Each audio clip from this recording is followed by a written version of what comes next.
Boa tarde. Continuamos despois desta mesa redonda tan interesante, pero antes de que comecen a falar os relatores que temos aquí nesta mesa, quería comezar, se me permitides, recordando unha persoa aquí a participar neste curso. Estou falando de Fernando Cabeza Quiles, unha das voces que máis contribuíron a divulgar e poñer en valor a toponimia galega, sobre todo a daqui da comarca de Carballo, da comarca de Bergantiños, pero especialmente do Concello de Carballo. O mellor recoñecemento ao seu legado é probablemente seguir investigando, recuperando e compartindo os nomes do noso territorio.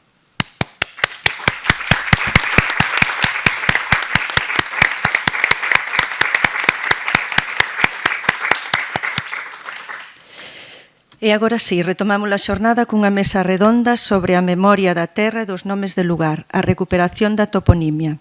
Estou moi agradecida por poder presentar esta mesa dedicada á recuperación da toponimia, un patrimonio lingüístico e cultural que forma parte da nosa memoria colectiva e da nosa maneira de entender o territorio. Os nomes dos lugares non son simples etiquetas, condensan séculos de historia, transmiten coñecementos sobre a paisaxe, as formas de vida e as relacións sociais e constitúen un elemento esencial da identidade das comunidades. Nos últimos anos, a recuperación, estudo e difusión da toponimia converteuse nun ámbito de traballo especialmente dinámico, no que conflúen a investigación académica, as institucións públicas e a participación cidadá. Esta mesa ofrece unha excelente oportunidade para coñecer estas tres perspectivas complementarias deste labor. As tres intervencións permitiránnos comprobar que a recuperación da toponimia vai moito máis alá da corrección dos nomes nos mapas ou nos rexistros oficiais. É tamén un exercicio de preservación da memoria, de recoñecemento das comunidades que habitan o territorio e de transmisión dun legado cultural ás xeracións futuras. Agardo que esta mesa dea pé a un diálogo enriquecedor entre as relatoras e o público e que nos anime a mirar con outros ollos os nomes dos lugares que habitamos e percorremos cada día. En primeiro lugar, contamos con Ana Boullón, catedrática da Universidade de Santiago de Compostela e académica da Real Academia Galega, que nos falará de toponimia crítica e a elaboración do nomenclátor de Galicia. A súa intervención permitirá reflexionar sobre como se documentan, analizan e fixan oficialmente os nomes de lugar, así como sobre os criterios científicos e lingüísticos que sustentan este traballo e os retos que implica a recuperación das formas tradicionais. Ana, ten a palabra. Boas tardes a todos. Pido desculpas polo trabucamento que tiven esta mañán. Agradezo moito a boa disponibilidade dos organizadores para poder cambiala pola tarde e tamén á Universidade de Vigo por convidarme aquí. Eu quería empezar tamén polo mesmo que se dixo aquí, que foi un recordo para Fernando Cabeza Quiles, que este venres haberá unha homenaxe aquí en Carballo para él. Penso que ás veces o destino é moi inxusto cos nosos voces generosos, porque todos os que o coñecemos e coñecemos a súa vitalidade e a súa forza na divulgación e o coñecemento científico da toponimia, somos conscientes do enorme valeiro que deixa a súa ausencia. En fin, empezo agora con algo do que el coñecía moi ben, que é a estandarización, o estudio etimolóxico da toponimia e a divulgación toponímica. Ben, a miña intervención logo irá un pouco no ronsel do que se acaba de decir.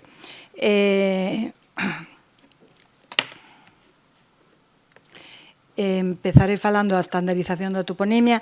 Creo que se cadra neste contexto, non fai falta decir que a Lei de Normalización Lingüística de Galicia estipula que os topónimos terán como única forma oficial a galega e que lle corresponde á Xunta de Galicia a determinación dos nomes oficiais dos municipios, dos territorios, dos núcleos de poboación.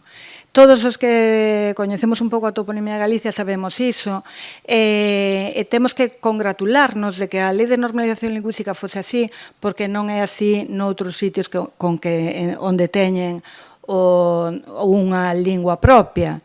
Ter esta Lei de Normalización Lingüística que establece como forma única o galego permitiu, en boa maneira, a normalización dos nosos topónimos. E esa normalización tivo a súa primeira plasmación completa, digamos, no ano 2023.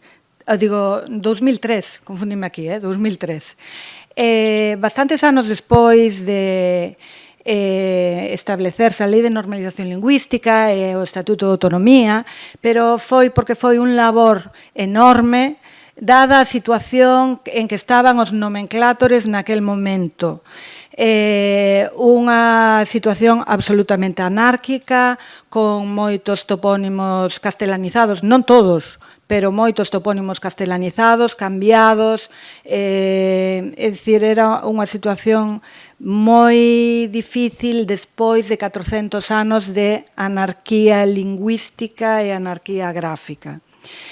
Cando a Comisión de Toponimia da Xunta de Galicia, que estaba formado por Antón Santamarina e Gonzalo Navaza, entre outros, empezaron a traballar na toponimia, estableceron varios criterios que con diferente peso a hora de estudar cada topónimo, porque cada topónimo ten unha historia propia e cada topónimo debe ser revisado dunha maneira específica, pero o principal criterio que tiñan era a fidelidade ao uso vivo da forma, a fidelidade ao uso da forma galega, claro. Entón, iso fai que os criterios de estandarización para a toponimia sexan lixeiramente distintos que para a lingua común. Na lingua común é necesario que unha forma teña unha soa forma e non variedade de formas. Antes aquí falouse de cordóis, de cordóns, de cordós, podíamos dicir, que son válidos para a lingua oral, pero a lingua escrita debe ter unha única forma escrita, para iso é o estándar. Na toponimia, con todo, non é ese mesmo criterio. Aquí acóllense todas as variantes dialectais e fonéticas que poida haber. Se un topónimo é laxe, pero se se pronuncia laxa, pois é laxa. Hai as meáns, coa terminación dialectal do occidente, pero hai as meás coa terminación que sería estándar para os femininos. Gándara, gandra, granda, sanxiao, sanxiao, etc. Agora, se hai dúas formas vivas no territorio, o criterio é a escolla da forma máis etimolóxica. Entón, se hai covelo, cubelo e con B ou con V, pois escóllese a forma máis etimolóxica, que é con V, porque é un derivado de cobo. A velleira e a villeira, habendo as dúas, pois escóllese a forma que responde máis á formación de palabras, que é de abella a velleira. Boborás, que ven de aboborás, e esta de abóbora, pois prefírese a bobrás. Onde si non se asume a posible presenza desa forma na fala é nos castelanismos. Os castelanismos, aínda que algúns deles estiveran xa absolutamente expandidos na fala, rexeitáronse, non todos, casi todos, agora veremos algún exemplo, para ser restituído das formas tradicionais. As pueblas pasaron a pobras, as iglesias pasaron a igrexa ou eirexe ou eirexa, Villalba a Vilalba, Villa García, non a Villa, senón a Vila García, Carballino ao Carballiño, etc. Este foi o único criterio, a única ocasión no que non se segue o criterio da forma viva. Ui, paseime. En canto á ortografía, mantense a grafía etimolóxica, excepto se é un topónimo escuro, é dicir, se non se pode recoñecer. Dicíamos antes covelo derivado de cobo, entón vai con V, pero brea xa é unha forma escura e hoxe xa non se relaciona con vereda, entón mantense o B. O grove ven dun prelatino o cobre, que debería ser con B, pero xa ten unha forma gráfica desde a Idade Media con V. Sabiñao con V tamén, etc. O mesmo criterio se fai coas palabras compostas, cima de vila xunto ou separado, dependendo da tradición gráfica que haxa en cada un dos sitios. E o mesmo na deglutinación de artigo. Ose temos topónimos a grela, todo xunto, a grela, xa deglutinado o artigo, e incluso grela sen ningún tipo de artigo.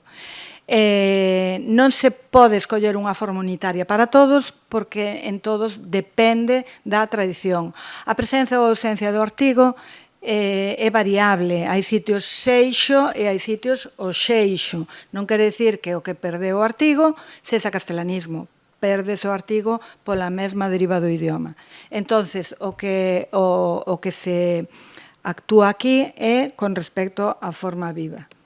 Outros... non, aquí.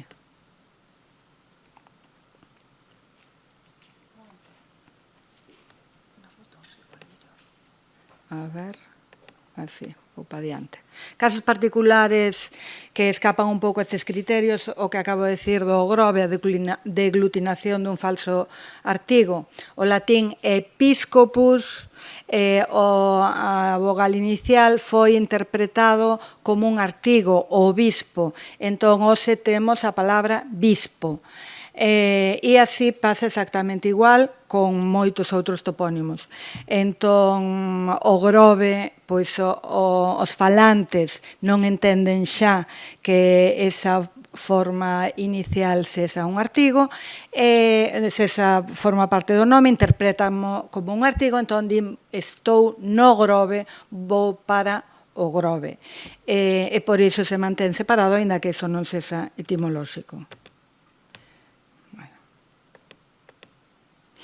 Hai outros casos particulares, a geada na onomástica, por exemplo, o topónimo reguengo na dereita da isoglosa da geada está como reguengo, pero na isoglosa na parte esquerda da geada está como regenjo, e iso deu lugar a que os apelidos da forma da esquerda da isoglosa aparezan con esa variedade regenjo, con G, con J, con G, con moitas formas, mentres que o apelido que está a dereita da isoglosa é esa reguengo. E incluso algún sitio foi regaleguizado falsamente como rexenxo, por pensar que a geada era realmente a castelanización dun xe originario. Esas trampas ou esos malos entendidos son moi correntes na onomástica e para evitar incorrer neles o que hai é que coñecer a oralidade, por suposto, pero tamén a historia particular de cada topónimo. Vou poñer un exemplo de forma que se recuperou no 2003 puxen antes aquí está. A Pobra do Caramiñal, poño a páxina do toponomástico en Hispania, desde agora xa vos invito a que entredes aí a fuchicar no Toponisp, porque hai unha información cumprida de cada unha das formas. Aquí non me vou estender nisto, solamente dicirvos que toda a información histórica, etimolóxica, xeográfica, sociolingüística está aquí incluída. O único que quería traelo aquí era para exemplificar o difícil que nos foi nos lugares que se chamaban Puebla e agora Pobra proceder a súa estandarización porque houbo moita resistencia por parte dos gobernos municipais e por parte tamén de algún grupo de veciños. Eu son da Pobra do Caramiñal, como os meus alumnos saben, porque digo moitas veces, e creo que é un bo exemplo disto.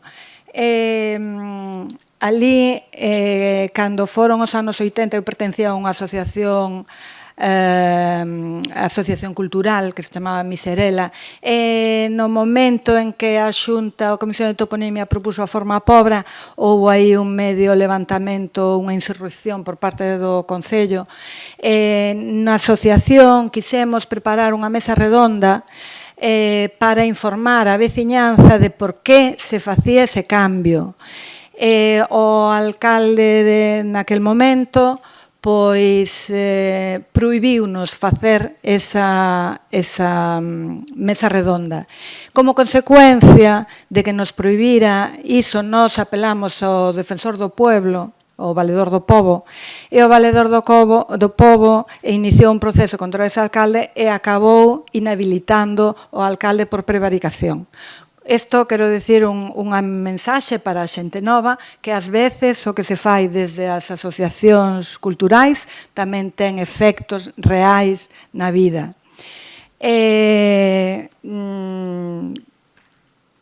Aquí solamente vou poñer este precioso mapa do Atlas de Teixeira en 1639, onde aí pon a proba. Unha das cousas que se decía para invalidar a forma galega era que toda a vida foi Puebla. Claro, toda a vida de uno, pero a vida do topónimo é milenaria, ou máis que milenaria. Entonces non se trata de mirar a vida de un, senón mirar a historia dese topónimo. Aquí poño un exemplo, este exemplo do século XVII, hai exemplos medievais das pobras, pois moitos que se poden buscar. Aquí solamente non me fai caso isto. Aí, a ver agora. Solamente poño uns dos máis recentes, porque ali decíase, bueno, outro día lía na prensa un dos escritores estrella de La Voz de Galicia que decía que a Comisión de Toponimia prefire o que está escrito nun documento do século XII que o que di a xente. E entón non traio cousas do século XII, a pobra está documentada desde o XIV, ademais, pero si traio do século XIX e do século XX, que nos demostra que ata polo menos o século XX está documentada a forma galega. E isto lévanos ao concepto de toponimia crítica.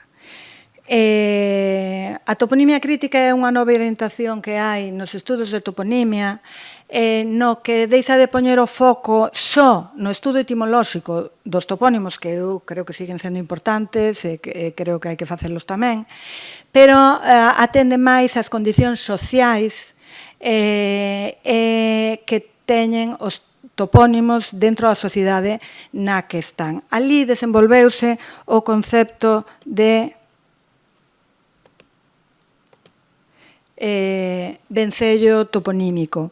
Laura Konstanski estudou unha cuestión que ocorreu en Australia, en que intentaron recuperar un nome para uns lugares que eran dos povos aborixes australianos, que desde o século XIX, desde finais do século XIX que entraron os colonos angloparlantes, pois deixaron de ser usados na escrita. Entonces, desde o século XIX, nos mapas empezaron a poñerlle nomes ingleses. Esta estudosa, que realmente non é unha estudosa en toponimia, sino que pertence á administración, pero fixo seguimento da cuestión, e cando formularon a xente a posibilidade de cambiar os nomes polos nomes orixinarios, a xente da poboación negouse, dixo que non, que sempre lle chamaran así, que era un nome inglés desde había máis de 100 anos e que non se lle podía cambiar. Esta é unha das autoras do concepto vencello toponímico. Hai dúas formas diferentes do vencello lugar. Unha dependencia toponímica que é o vencello funcional. A todos nos interesa poñerlle un nome a un sitio para sabermos a onde vamos. Eu puxen no GPS Carballo hoxe para chegar ata aquí. Carballo, nome Carballo, ten unha unha importancia funcional e podemos establecelos nos mapas. Pero despois tamén ten unha identidade toponímica, que é o vencello emocional. As relacións da persoa e o lugar, unhas relacións que son de natureza emocional e simbólica. Entón, esta construción de identidade toponímica compónse de historia, memoria, comunidade, emocións e accións e sucesos. Laura Constanti chegou a unhas conclusións parecidas falando de identidade toponímica e dependencia toponímica e conclúe que a identidade persoal e comunitaria está ligada aos topónimos. Este concepto permítenos explicarnos por que hai esa virulencia na sociedade cando hai cambios de topónimos, pero nos dous sentidos. A xente nova daqui pois non se acordará diso, pero nos anos 80 pois había moita xente que iba con spray no coche para poñer xe a Rianxo ou para este tipo de cousas. Había unha reivindicación tamén das formas galegas.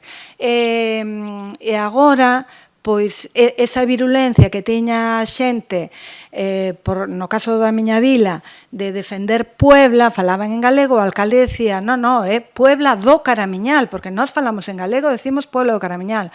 Mandounos un referéndum cos policías municipais levándonos as papeletas pola casa e poñía, como queres que se chame o teu concello? Puebla, Póboa, Pobra, outros. Para que puseras... claro, non se trata de facer un referéndum, porque sei que era Filgueira Valverde que cando lle falaban de referéndums na toponimia que decía non se lle pode preguntar á xente se a auga é H2O, porque a auga é H2O. É dicir, é fundamental, desde logo, consultar como é o nome, facer traballo de campo e consultar como é o nome, pero non se lle pode preguntar a xente como lle gustaría que se chamase o seu sitio, porque o sitio ten un nome. Ben, no 2026 fíxose unha modificación do nomenclator do 2003. Ben, sabedes que hai bastantes nomes que foron cambiados, varios concellos cambiaron de nome, algún solo por aspecto gráfico. E por que se fixo ese cambio? Pois por varias razóns. Observáronse discordancias cos datos do Instituto Nacional de Estatística de Madrid de 2012. Detectáronse cambios con respecto a traballos de campo, sobre todo con Galicia Nomeada, que supoño que os que estedes aquí coñeceredes, e se non, pois tecleade Galicia Nomeada para coñecelo. Tamén se observou que había formas históricas dos topónimos que justifican o cambio. Eso fíxose, por exemplo, en moitas advocacións. San Xulián, pois non, está como San Xián ou San Xiao desde a Idade Media, entón hai que poñerlle o nome en galego. E tamén reclamacións veciñais. Con todos estes bimbios, pois foronse revisando miles de topónimos desde o ano 2012 e non todos foron cambiados. A maior parte dos problemas detectados foron polo uso do artigo 1946, tamén léxicos, morfosintáxicos e tal. Bueno, vou poñer algún exemplo, o exemplo da caniza. En Galicia hai moitos derivados de cana, que ten que ser con N, evidentemente. Aquí tendes o mapa de Galicia Nomeada polos moitos que hai. Non hai ningún cañiza, porque derivado de cana é imposible. Bueno, estou indo para atrás outra vez.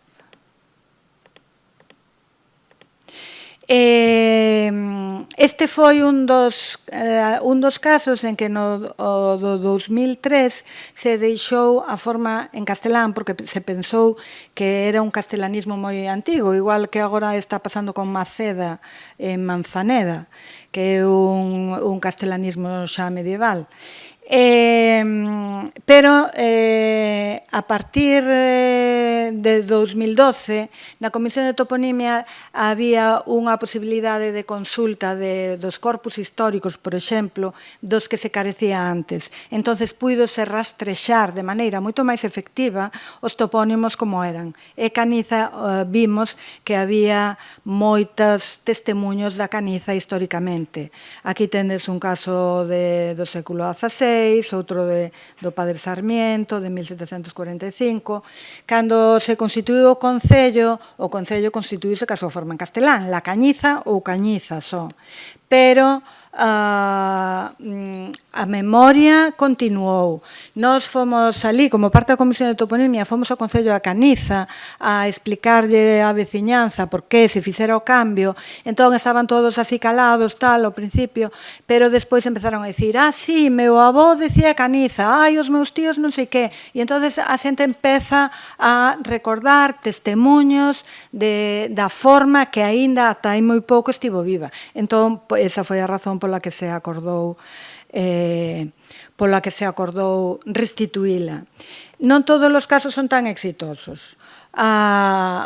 Exitosos, quero dicir, en canto a resposta da xente, non?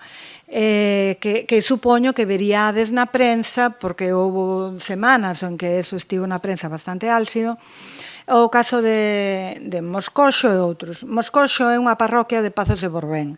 Esta forma é igual ao topónimo e tamén apelido Moscoso, pero sufriu aí unha palatalización do eixe final, igual que en Ventoxo Forcarei, que está moi cerca, quizáis en Aroxa, que podería ser unha palatalización semellante se Arosa é un derivado de Orosa e de Rosa, ou quizáis algún Peroxa, non todos, pero algún sí. Vale, pois aquí hai documentacións históricas con Iota no século XV, no catastro de Ensenada tamén,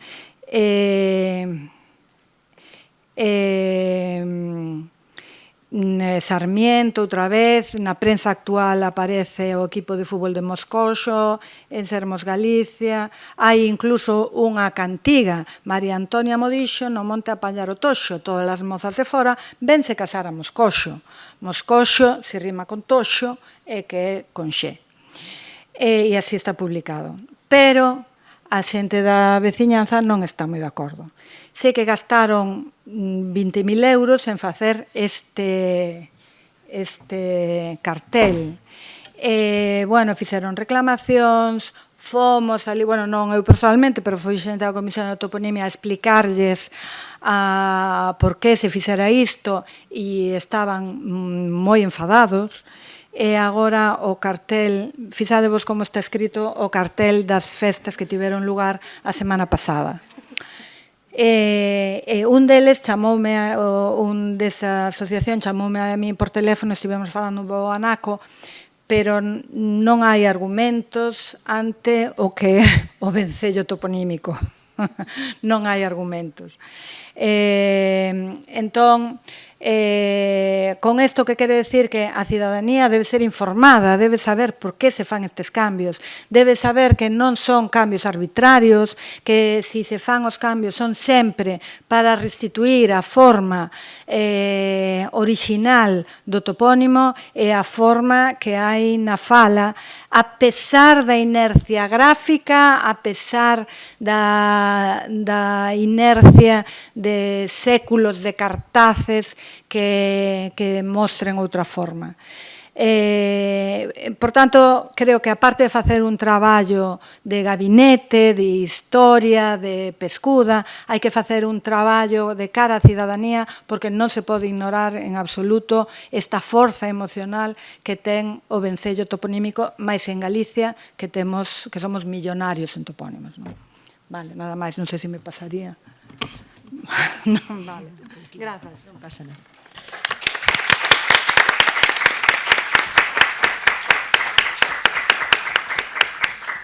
A continuación, Conchi Cochón, técnica de normalización lingüística do Concello de Pontevedra, presentará a experiencia dos chamadeiros de Pontevedra. Por se non o sabedes, os chamadeiros son os nomes tradicionais que a veciñanza das zonas rurais de Pontevedra usan para designar lugares como montes, camiños, fontes, leiras. Esta é unha iniciativa que pon en valor os nomes populares cos que a veciñanza identifica espazos, recantos e lugares da cidade. Trátase dun exemplo magnífico de como a memoria oral e a participación social contribúen á conservación dun patrimonio que en moitos casos corre o risco de desaparecer. Conchi, te la palabra.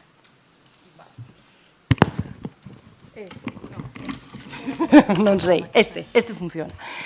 Ben, boa tarde. Antes de comezar, vou comezar... Este non vai, espera, era por aquí. Vale. Vou comezar lanzándovos un reto. Que teñen en común a Jalabada ou a Jordeira, que están en Xeve en Cerponzóns, inda que non coñezades as parroquias, coas rúas de Mato de Arango e Serra. E que é unha porcapreña, penso que é unha persoa na sala polo menos que sí que o sabe, porque xa non podemos pisar as panchas, as pedras carneiras, nin o fervellón.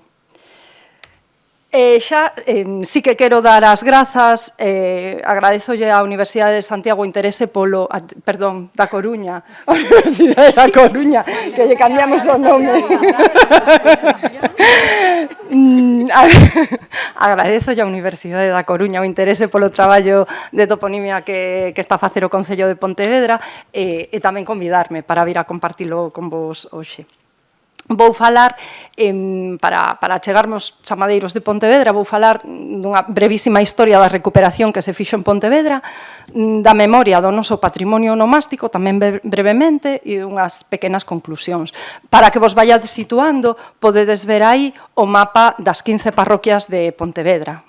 Pontevedra, temos aí da dúas rías, abaixo a ría de Vigo, arriba a ría de Pontevedra, e aí temos todas as parroquias en círculo o que é o centro urbano. Para falar da recuperación en Pontevedra,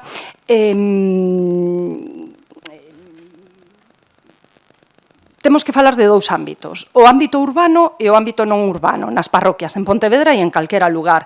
Os mecanismos empregados para fixar a toponimia nestes dous ámbitos son diferentes, veñen marcados por lei. A lei de normalización lingüística, como mencionou Ana, outorgalle a Xunta a potestade de determinar e fixar os nomes de lugar, agás os nomes dos espazos urbanos, que iso son competencia dos concellos.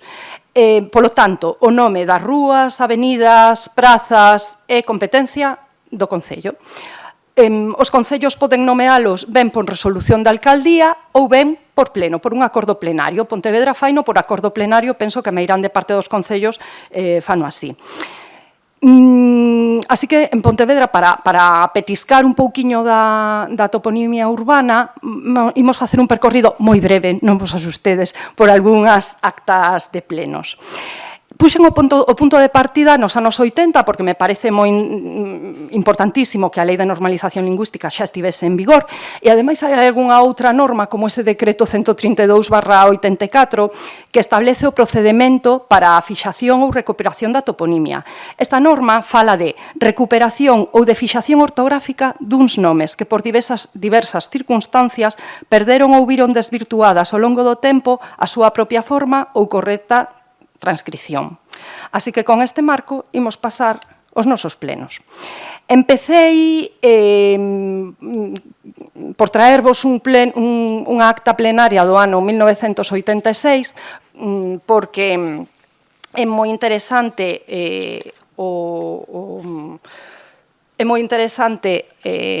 a introdución que fai, tiña por aquí, espera, que vos digo. Perdón, vale, xa estou. Se han respetado en lo posible los nombres tradicionales con que contaban y que a otras rúas, fala de rúas e de prazas, se les ha otorgado nombres de personajes ilustres o con relevancia en nuestra región. E a isto segue unha longa listaxe de 127 nomes de avenidas, parques, rúas, calles e prazas, todo mesturado no mesmo acordo plenario. En aparente cordialidade harmónica, distribúe os xenéricos rúa e calle, e en principio parece que atribuían rúas os nomes máis tradicionais e calle os señores importantes. Pero despois, se afondades un pouco, vedes que non. De verdade que estes 127 nomes son un corpus interesantísimo para facer unha investigación máis alá da lingua.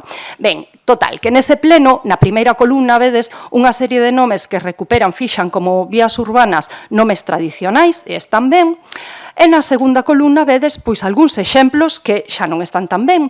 Falaban da Rúa do Monte del Taco. Está Monte do Taco, por suposto. Falaban da Rúa de San Blas e San Brais tamén. Máis curiosa é a Rúa de Puente Molinos. Bueno, puxaronche rúa, polo menos. E despois está a calle, que non é rúa, é calle de Meixoeiro. Aí tamén se equivocaron, non atinaron ben coas meixoeiras, é o topónimo tradicional. E tamén me pareceu moi curioso ese Rúa da Regiña, que me nego a pensar que a persoa que fixo a transcripción da acta do pleno cometese un erro ortográfico. Eu estou segura de que iso é unha recollida da Geada pontevedresa. Imos dar un salto de 10 anos. Unha década despois, en 1996, o Pleno acorda rotular as rúas do centro histórico con placas novas que recollan as denominacións tradicionais. Vedes aí algunha mostra na presentación. É moi interesante, isto foi un feito moi interesante porque nos permitiu recuperar a memoria da cidade, a memoria da nosa cidade antiga. Van contando historias, as placas, bueno, vedelas aí.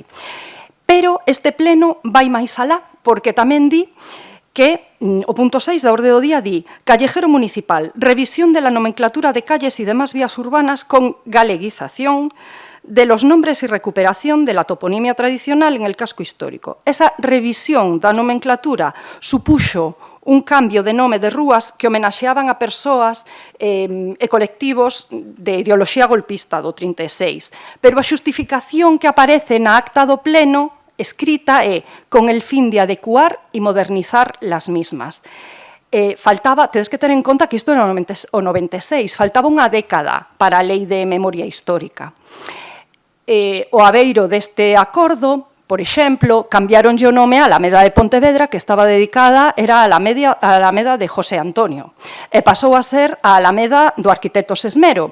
E o arquitecto Sesmero foi moi importante porque foi o arquitecto que deseñou a ampliación de Pontevedra na zona onde está a Alameda e ademais deseñou o Pazo de Deputación, o Pazo do Concello, é moi importante. Pero con esta oportunidade perdemos a posibilidade, a oportunidade de recuperar o Campo das Rodas, que é un topónimo precioso, medieval, e fai referencia a cando ese eirado da Alameda servía para estender as redes, porque Pontevedra era unha cidade mariñeira e había navegantes, mariñeiros, e ali estendían as redes. En realidade, a xente non sabe que se chama a Alameda do arquitecto Sesmero, porque é a Alameda. E escríbeno con mayúscula porque é o nome da Alameda, non oficial. A partir de xuño de 1999, durante o último cuarto de século, houbo un novo goberno local, cambiou o goberno local e durante os últimos 25 anos ven empregando eses tres criterios para nomear as vías urbanas que vedes aí. Decidiron retirar homenaxes a persoas e feitos que enxalzasen o golpe do 36, visibilizar as mulleres na odonimia, na nosa toponimia, na nosa guía de rúas para tentar equilibrar un pouco coas homenaxes a homes e recuperar e restaurar a toponimia tradicional. Este último foi o criterio primeiro desde o comezo. Esta decisión política permitiu darlle novos usos, non sei se se ve. Bueno, puxeno en cores, entón, ainda que non leades, fiadevos de min. Iso é Pontevedra, a ver, para que vos fixedes. Vedes aí polo medio, espera, por aquí había un punteiro, aquí, vale. Vese? Non se ve. É que en teoría isto é un punteiro láser, xa está, localizado, aquí está, agora se o vedes. Isto é a vía do tren, esta é a estación de ferrocarril, por si coñecedes Pontevedra. Aquí, estas tres zonas recuperouse Pedra do Lagarto. Pedra do Lagarto, que vedes aquí aínda como lugar de Pontevedra compartido, é un deses topónimos extraños que estaba a metade, é un lugar que está a metade situado na parroquia de Mourente, que está aquí ao norte, e a outra metade na parroquia de Marcón, que está aquí ao sur. Ben, pois para conservar ese topónimo, a cidade está medrando moitísimo cara aí, conservouse Pedra do Lagarto como nome desta rúa. Rodei aí a Avenida das Chans porque tamén foi un topónimo recuperado. Hai máis nomes, por aquí polo medio, en amarelo, vedes a Rúa das Lavandeiras, a Rúa, xa non leo nin aí eu, Rúa do Muiño, todo iso está no céntrico barrio do Gorgullón e tamén son nomes tradicionais. Son nomes que se recuperaron do esquecemento e que nos axudan a manter a memoria da nosa historia. Hai dous nomes que case todos estes nomes que vos estaba dicindo, estes nomes que vos nomei, todos estaban vivos aínda na fala, pero hai algúns topónimos que recuperamos de documentación escrita. Vou vos falar especialmente desta rúa daqui abaixo, que é o Agro da Estrela, e desta rúa daqui, que é a Rúa do Espincelo. E vedelas mellor na seguinte mapa, se non me leí, aí están, vale, aquí estades mellor situados, estación de ferrocarril, estación de autobuses, Rúa do Agro da Estrela. Este topónimo atopouno Quique Sotelo, que foi o anterior arquiveiro municipal do Concello, por nunhas escrituras privadas do Pazo da Parda, que era toda esta zona de aquí, por unha operación inmobiliaria, chegaron esas escrituras ao Concello. Penso que vai ser moi difícil saber xa a que se debía ese nome tan maravilloso, o Agro da Estrela, pero polo menos quédanos a memoria guardada na nosa toponimia urbana desde o ano 2009. E Espincelo, este de aquí, este é Campolongo, vale? Se coñecedes Pontevedra, este é o Río dos Gafos, o que agora imos destapar a partir desta zona. Isto é a zona sur da cidade, moi ao sur. Vale, xa lindando coa parroquia de Salcedo. Pois Espincelo é outro topónimo rescatado das fontes escritas. Atopámolo no Arquivo Histórico Provincial, pois xustamente buscando nomes para nomear esta rúa que se abriu nova. Todo isto era zona militar, alrededor do ano 2005-2006 empezou a urbanizarse, creouse aí o edificio novo da Xunta. Naquela altura o Concello priorizaba xa pois a recuperación da toponimia tradicional e como non tiñamos feita a recollida pois había que ir ás fontes históricas e íamos ao catastro de Ensenada. Gonzalo Navaza informounos de que era un achado pois moi sorprendente, que é un topónimo moi antigo, como mostra ese sufixo elo, fenomenal, pero a vida tiñanos reservada unha sorpresa. Cando anos despois fixemos a recollida de toponimia, os informantes de Salcedo aínda nomeaban as terras como Espincelo. Aínda atopamos vivo ese topónimo nalgúnas leiras, nalgúns predios dai. Pareceme pois unha mostra moi... Bueno, a min gustame moito ese topónimo. No ano 2015, o Goberno Municipal levou a pleno unha proposta para incorporar a presenza feminina na onomástica das rúas, onde non se conservasen topónimos pouco frecuentes ou extraños, non, ou raros. Viñan facendo así, pero a partir de aquí formalizouse como un acordo.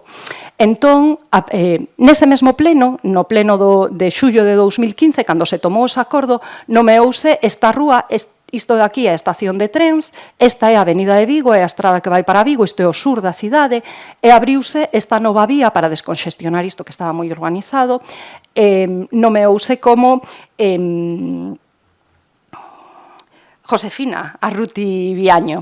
E, ademais, o pleno dixo que o acordo plenario recolle que se dedica a rúa porque foi silenciada, encadeada e represaliada durante o franquismo. Josefina quedou en Pontevedra cos seus 3 fillos, mentres o seu home, Viviano Fernández Osorio Tafal, marchou exiliado a México. E, aínda que os dous viviron hasta as portas do século XXI, nunca máis puideron volver a toparse porque non llo permitiron e despois imagino que xa eran moi maiores. Estas 3 rúas que atopades aquí na zona, aquí isto era unha zona de Xunqueira primeiro, despois houve unha fábrica de taboleiros, Tafisa, finalmente iso reverteu como zona urbana e urbanizouse.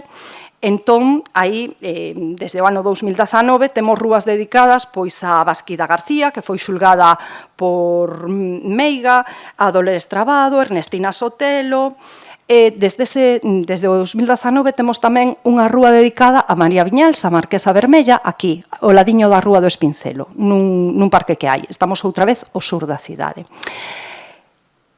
Tamén temos unha rúa dedicada a María Victoria Moreno. Esta rúa, a María Victoria Moreno, a escritora, estaría felicísima de que lle dedicasen esta rúa, non só porque está no seu barrio, no barrio de Campolongo, sino porque é unha desas rúas que cambiaron de nome, e antes estaba dedicada a Fernández Ladreda, que era un señor da ideoloxía golpista do 36, a mesma ideoloxía que lle sacou a María Victoria Moreno nos anos 70 o pasaporte como castigo por dar clases de lingua galega. Así que María Victoria Moreno estaría felicísima. Temos algún exemplo máis, tamén foi un cambio de nome, esta de aquí, que está dedicada a Virxinia Pereira Renda, e antes era a rúa de Juan Carlos I, poñía a acta, non me deu tempo a convencelos de que podía ser Juan Carlos I, porque xa rapidamente mudou de nome. Imos entón xa a recuperación ao rural, que non sei como vou de... Xa pasei? Sinto moitísimo, de verdade que o tiña moi ensaiado, pero... Ben, a recuperación da toponimia fora do ámbito urbano. Entre os anos 2011 e 2014 recollimos a toponimia co proxecto Chamámonos Así. Baseábase sobre todo en conservar os topónimos da memoria dos informantes das parroquias. Fíxose recollida a vez en todas esas parroquias, as que están marcadas en encarnado porque tiña cousas superinteresantes que contarvos de cada unha delas. Recollimos casi 20.000 topónimos. Foi un traballón maravilloso feito grazas a este equipo de campo formado por filólogas, tamén por un par de historiadores expertos en patrimonio. Ese que vedes aí é unha mostra do mapa.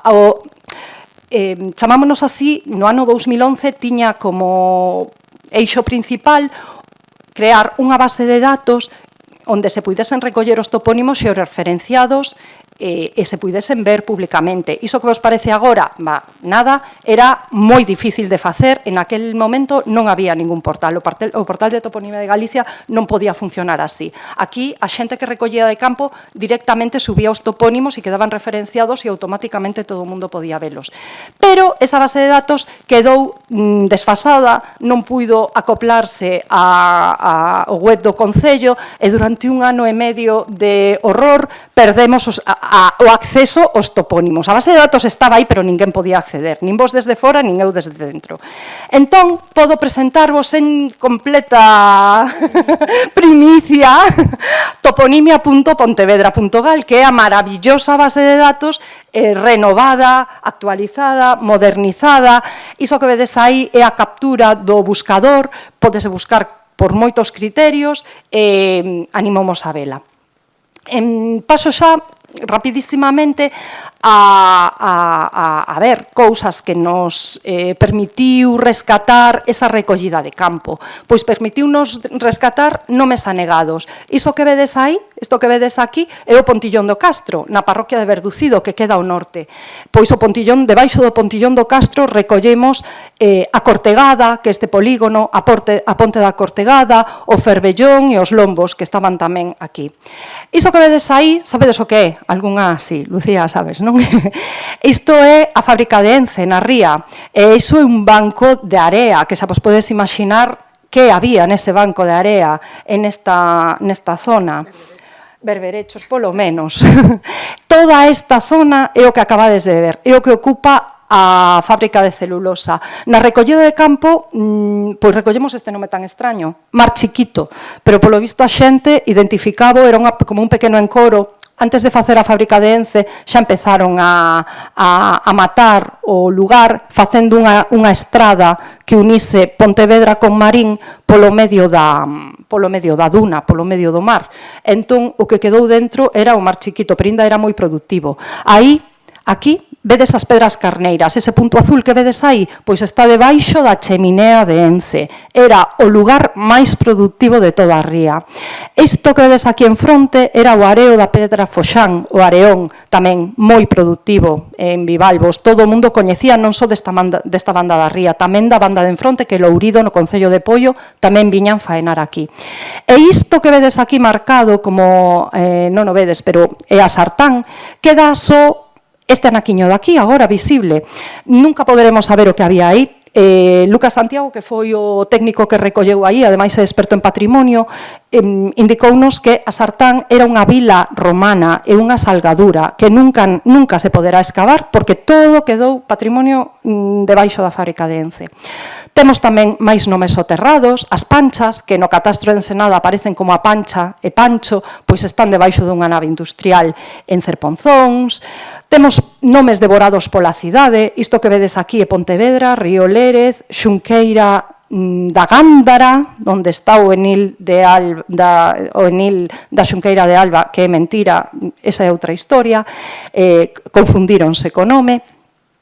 Pois aí, enterrado debaixo da autoestrada, da estrada que vai a Vilagarcía, dun polígono comercial que se está a facer, están o Portelo da Fraga, a Fraga da Riba, a Fraga da Baixo, o manancial da auga da Fraga e a Fraguiña. E era a entrada desde a Xunqueira, era a conexión con Campaño. Isto daqui é o camiño do Ribeiro, e a Fraga, a Fraguiña, o Portelo da Fraga estaba aquí, e era o que unía o lugar do Ribeiro coa parte da Xunqueira, que era usada, por suposto, para usos agrícolas.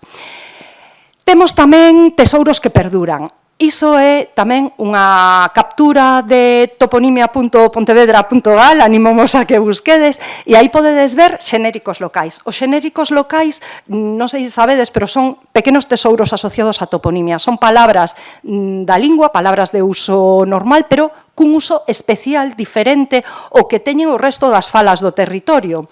Hai xenéricos locais en todas as falas.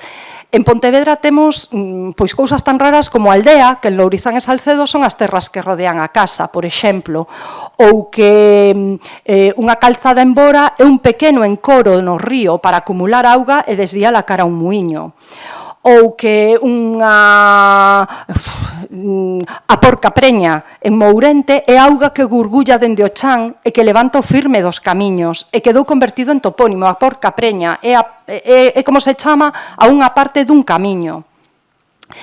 E temos tamén palabras que contan historias, nomes que contan historias, como estes, que en tan pouquiño tempo e arredor do pazo da familia de Frei Martín Sarmiento na parroquia de Mourente, pois contan, os viveiros contan como estas terras tiñan árbores centenarias que servían para facer barcos para o rei, ou aquí todo isto da fonte de San Lázaro, a capela de Santa Margarida, o Carballo de Santa Margarida, fálanos de ritos de curación milenarios moi anteriores ao cristianismo, que o cristianismo santificou en San Lázaro e Santa Margarida, pero que eran, o Carballo de Santa Margarida, por exemplo, é o último resto, é unha árbore senlleira, está recoñecida como árbore senlleira, varias veces centenaria, o pobre está xa, penso que nas súas últimas décadas de vida, pero é a última árbore que queda da carballeira de Santa Margarida, que era unha carballeira máxica onde a xente acudía para limpar todos os problemas de pel que Conchi, tiña. xa estás nos últimos segundos. Xa acabei. Como conclusións, a importancia do traballo conxunto, a importancia de traballar na memoria, conecta co que dicía Ana, é importantísimo que a xente sexa consciente de que a toponimia é saber, é importante e leva asociado moitísimo máis información que saberlle o nome a un sitio. Moitas grazas. Os resultados xa os vistes, non? A Porca Preña xa sabedes o que é, as Panchas, as Pedras Carneiras e o Fervellón non se poden pisar porque quedaron anegados e aterrados, a Jalabada Jordeira, a Rúa de Matos do Arango e a Rúa da Serra foron deturpacións pola perda do referente. Grazas, perdón por pasarme tanto do tempo. Cambiamos de sitio rapidamente. Desculpade. Grazas, Conchi. Finalmente, Cristina López, vicerreitora de Igualdade e Diversidade, xunto con Xosé Manuel Sánchez Reis, achégannos o proxecto Campus Nomeado, unha proposta que leva a recuperación da toponimia ao ámbito universitario e que implica a comunidade académica na identificación, documentación e divulgación dos nomes tradicionais do territorio. Este proxecto exemplifica como a universidade pode actuar como ponte entre a investigación, a innovación e o compromiso coa sociedade. Bueno, pois despois de esta información tan interesante, a nos quedan uns 5 minutiños, así que vamos a intentar transmitilo así da mellor maneira posible. Simplemente, pois, queríamos aproveitar que se ia falar de toponimia para dar a coñecer o proxecto que fixemos na Universidade da Coruña, que nace dun proxecto anterior. Fixerase este traballo, que vos iba a pasar, pero xa non merece a pena. O Valdelviña, a identidade cultural na memoria, que era un proxecto de unha arqueóloga, Ana Filgueira Rei, que fixera unha recollida moi importante onde se asenta o campus del Viña, que temos, bueno, pois, a última aldea, diría eu, logo Xosé Manuel me vai a axudar porque eu non son deste ámbito.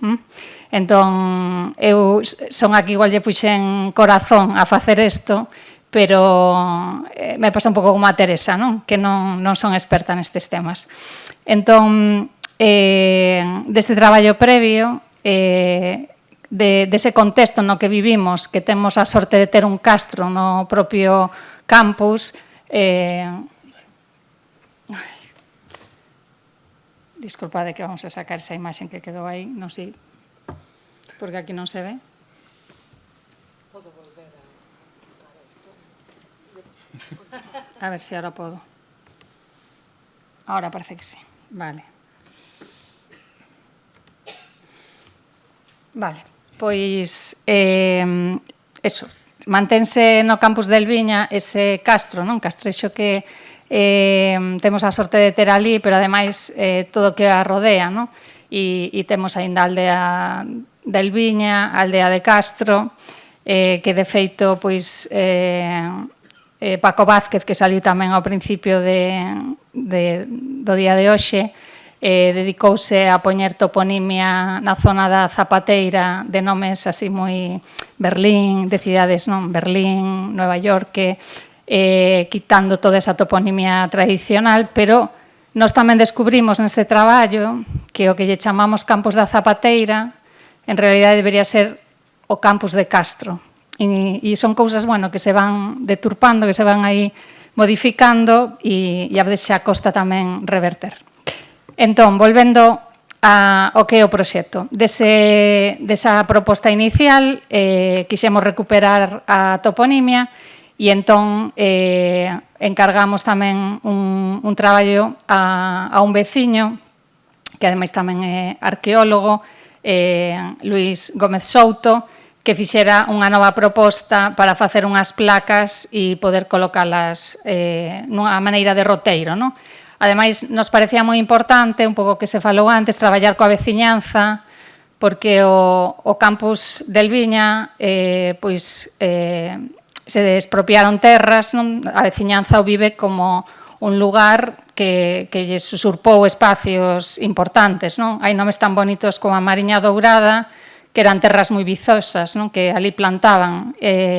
Entón, bueno, tamén nos parecía unha maneira de restituir un pouco, non? Ese dano que se fixera cos avances sociais, non? Ás veces, pois, como tamén comentaba a compañeira de Pontevedra, pois eso, soterranse lugares que tiñan un significado para a veciñanza.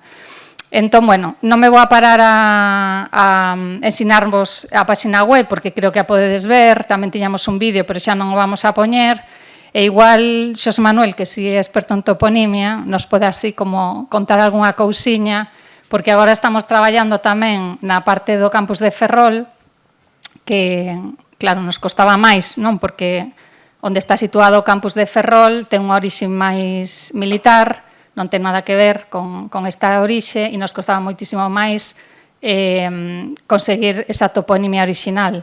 Pero ainda así, e tamén se dixo antes, o comentou Ana, a veces as cantigas, que isto é unha obra que tamén sacamos gracias a Xosé Manuel e Leticia Irín, as cantigas recollen moita toponimia, non? E foi moi interesante tamén poder vincular moita toponimia del Viña, que tamén se recolle aquí, toponimia de Ares, de Ferrol.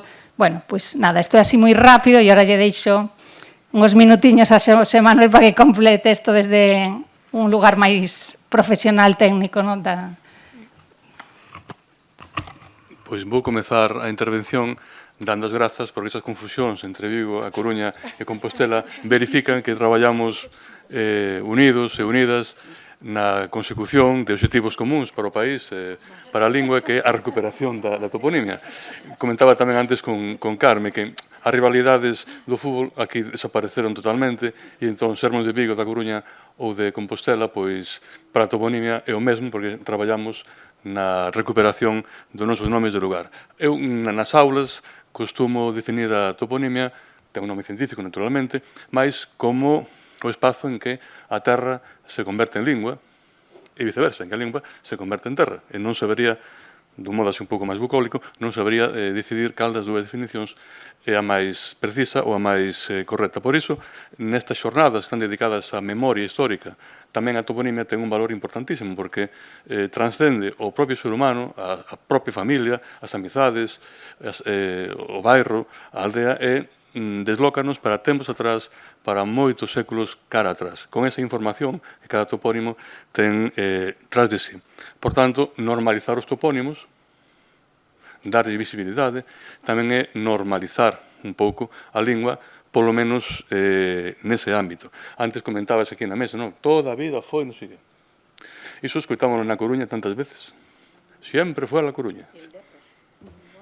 Pois sempre será para ti, porque a historia verifica que o nome máis tradicional, o nome antigo, pois era sempre A Coruña. Entón, son dinámicas que se reproducen cando se quer recuperar ou avanzar neses topónimos.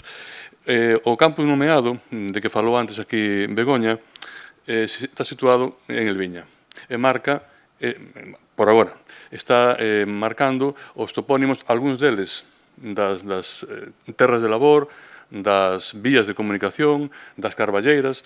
Houve ali un lugar, un momento moi simpático, porque teóricamente houve unha carballeira na zona de Elviña, debía ser bastante grande porque os veciños non se puñan de acordo entre eles onde comezaba e onde acababa. Non, comeza aquí, comeza colá, chegaba ata ali. Entón, verifica moito esas dinámicas que tamén se falou aquí, que hai que acudir ás persoas de idade para sabermos un pouco máis sobre eses topónimos que tentamos recuperar.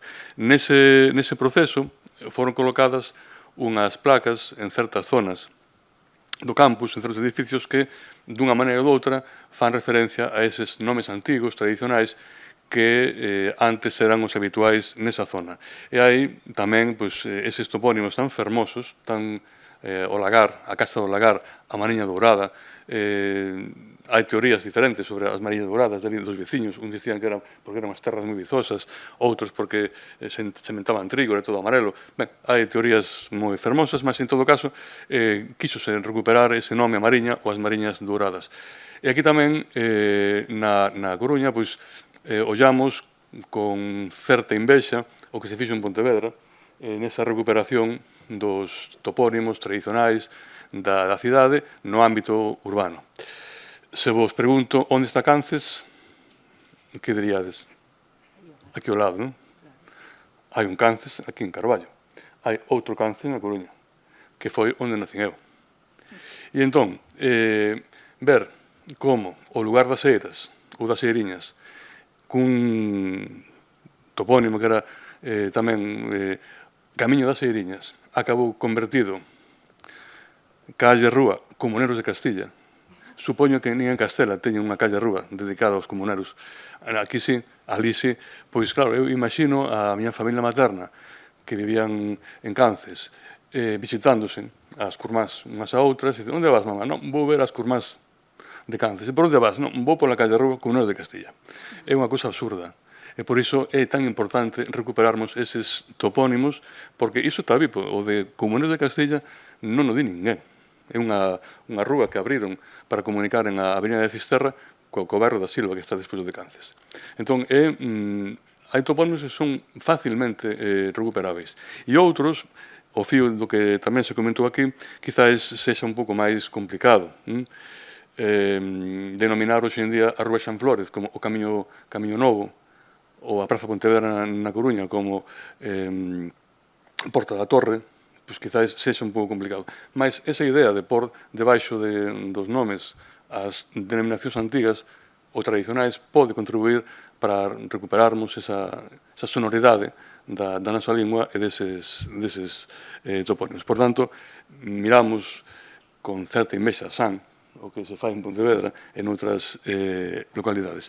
E en Elviña, pois, aspiramos prácticamente ao mesmo. Aspiramos a que hai moitísimos topónimos no país, hai moitísimos estudados, outros ainda non están analizados, mas hai unha cantidade de topónimos que non hai país en Europa que teña tanto como nós. E a veces é certo que é difícil nomear cada horta ou cada fonte ou cada terra co seu propio nome. Mas aí, a transformar, a alterar, eu diría a prostituir a terra e a lingua con nomes que non teñen nada que ver con esa tradición, con esas novas modas, eu penso que é unha práctica que se debe ou se pode ir descartando. Voltando a Cances da Coruña, debaixo do bairro, do que antes unha aldea, pois, había un lugar que chamaban Agra de Cances. E, para a dereita, chamábase o lugar do Regueiro. Mais abaixo, o lugar do Regueiro Escuro. Un nome fermosísimo, Agra de Cances, lugar do Regueiro. Agora chamalle Calle Gambrinos. Porque tamén, como na Zapateira, se puxeron nomes de cidades europeas a rúas, a camiños, a vías de comunicación, tamén no polígono da Guerra Lavens, todas aquelas toponimias, nomes foron borradas de vez por nomes como esa rúa Gambrinos, Gutenberg, Isaac Newton e outras moitas, que non temos nada en contra, naturalmente, de Isaac Newton, nin temos nada en contra de Gutenberg, mas habendo nomes tan evocadores que chamen un sitio, que poñan un sitio, un local comercial chamado World Center, que soa moito máis fino, non? World Center. No lugar da Ramalleira, ten un nome fermosísimo, no lugar da Ramalleira, onde había ramallos, debaixo da Silva, ao lado de Cances, pois chama un pouco a atención. Ou que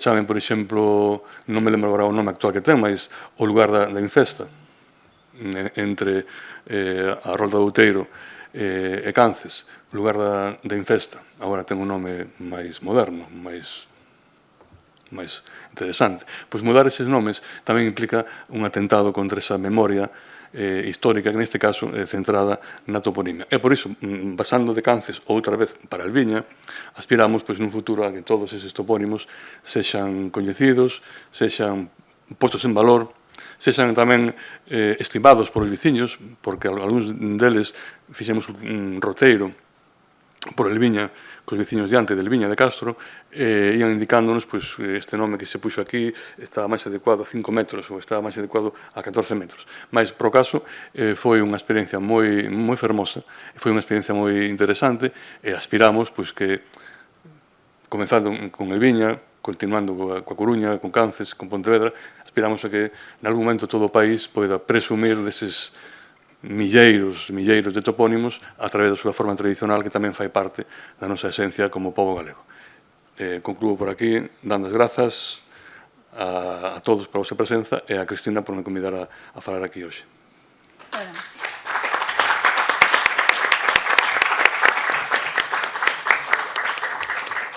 En realidade, grazas ao cambio que tivemos que facer pola mañán, que Xosé Manuel estaba nun tribunal de traballos de fin de grado, creo que era, pois podemos recuperalo, digamos, para a mesa, e ademais Xosé Manuel é o director, como sabedes, moitas deste curso de verán, así que as gracias son miñas. Abrimos quenda de intervencións ou non? A mí gustaría decir algo. Sí, vale. Sí. Quería comentar que isto da Coruña, Santiago e Vigo, no toponomástico en Hispania estamos representados profesores das tres universidades, profesores e investigadores das tres universidades galegas, con esa sintonía da que fala Xosé Manuel. E despois un detalle sobre o nome do campus das Lagoas en Vigo, falando do campus de Elviña. Gonzalo Navaza conta teño yo oído decir varias veces, que o nome do campo das Lagoas, que ten finalmente a Universidade de Vigo, ia ser, bueno, cando fixeron o traballo de campo, resulta que se chamaba o Porto do Boi. E entón, alguén nas autoridades do momento que tiñan que poñer o nome, dicir, pero como lle vamos a poñer Porto do Boi a un campus universitario? E Gonzalo sei que lle contestou, pero que Oxford significa o Porto do Boi. E efectivamente. Pero, bueno, valía para Oxford, pero non valía para o campus de Vigo. Aparte disto, quería facer un pequeno comentario sobre o que falei antes do vencello toponímico, porque despois de poñer o exemplo de Moscoso e poñer o exemplo da Pobra e tal, quería reflexionar sobre a cuestión de que o vencello toponímico si se pode retecer. Eu son da Pobra, eu nacín co vencello toponímico a Puebla, falando en galego tamén era a Puebla. O vencello toponímico para min era ese. Pero unha vez que fun consciente de que significaba restituir o nome, pois é unha cuestión tamén de asumir que o vencello toponímico poida cambiar. Entón, por iso quero deixar claro que o vencello toponímico non é algo inamovible. Laura Kaspersky, cando falaba da cuestión esta en Australia, que dicía que en referéndum se perdera esa votación, ela reflexionaba e concluía que facía falta un labor de información á cidadanía, non simplemente un referéndum ou non simplemente unha consulta, sino un labor de información para explicar pois estas cousas que se estiveron dicindo aquí, que se cambia é por algunha razón de moito peso. Non renunciemos, Conchi, a que un día o que está debaixo de Ence se recupere, porque cousas máis sorprendentes se viron.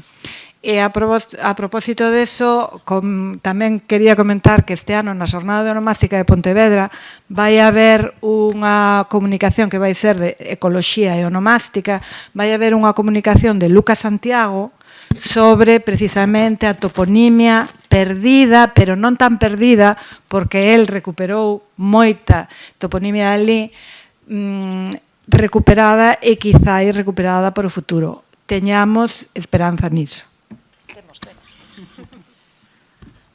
Algunha pregunta do público?